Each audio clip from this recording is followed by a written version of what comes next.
not having bombs, not having hostages is an amazing moment, but it's not enough. We need to move on from this moment towards Israeli-Palestinian peace, towards a Palestinian state alongside Israel, ending the occupation. But we're happy, so happy right now.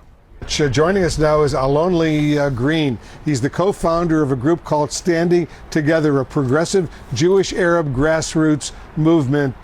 Alon, thanks so much for joining us. I know you've been saying for months that a deal to free the hostages, stop the bombing of Gaza is long overdue. What does this moment mean for you?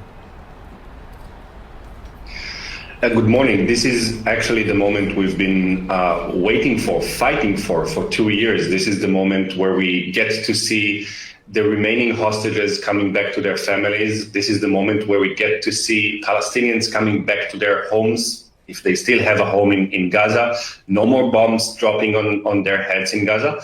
And this is also the moment where we can turn to our leadership, Prime Minister Netanyahu, his very extreme ministers, saying to them, now is the time for Israeli-Palestinian peace, because not having bombs, not having hostages is an amazing moment, but it's not enough. We need to move on from this moment towards Israeli-Palestinian peace, towards a Palestinian state alongside Israel, ending the occupation. But we're happy, so happy right now. It's a very, very sensitive, delicate moment to be sure. Alon, this is the beginning of what everyone accepts will be a very long, fragile process. What needs to happen, and you've studied this very, very closely, what needs to happen next so that the future phases are successful? I think, first of all, we all need to make sure that the ceasefire hold, that we do not see more violence in Gaza, that we see real attempts to rebuild Gaza, to allow Palestinians to control themselves in Gaza, to isolate the extremists, to isolate Hamas by working with the Palestinian Authority, something that our government, unfortunately, is still refusing to do. I think that from here, we need to also see real negotiations for peace, because Trump is right that he says that for too many centuries, not only the 2 years, for too many centuries, we've been dealing with a very unfortunate reality, a very violent reality. But the only way to really solve it is not just to have a ceasefire, which is important, but to really end the occupation in the West Bank, end the occupation in Gaza, and the reality of apartheid.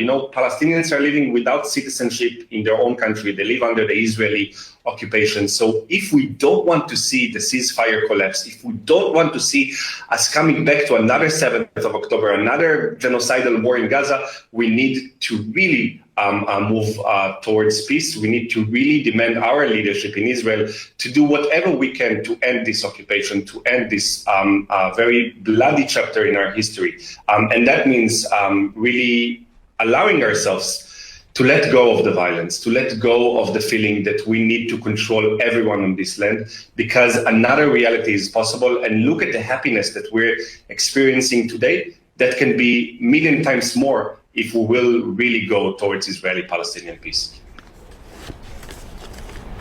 Prime Minister Netanyahu, Alon, is calling for unity among Israelis during this moment, very sensitive moment. Do you see the country moving towards a more unified position? Because there have been very serious debates in Israel throughout this process.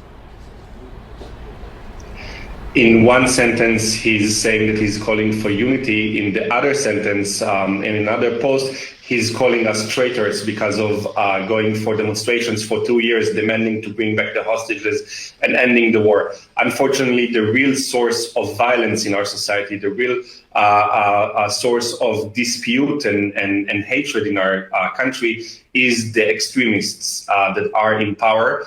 The extremists that are even portraying the families of the hostages as traitors, as people that are not really fighting for the Israeli interests. And I want to say it very clear. The Israeli interest is to end the occupation. The Israeli interest is to remove the extremists from power, to remove Netanyahu from power. We had enough of his hatred and his ability to twist everything around his own personal interests. I think Israel needs to also be free of Netanyahu, not only the Palestinians. I think that this is a moment that we need to call for elections. and that we need to see a new leadership, a young leadership, a leadership of people that are holding the interest of the Israeli people and understanding that this interest of the Israeli people is intertwined with the interest of the Palestinian people. The next scheduled Israeli elections are in October of next year, but there could be earlier elections if the Netanyahu government falls apart. We'll see what happens. Alon-Lee Green, thanks very much for joining us. We'll continue this conversation with you down the road. In the meantime,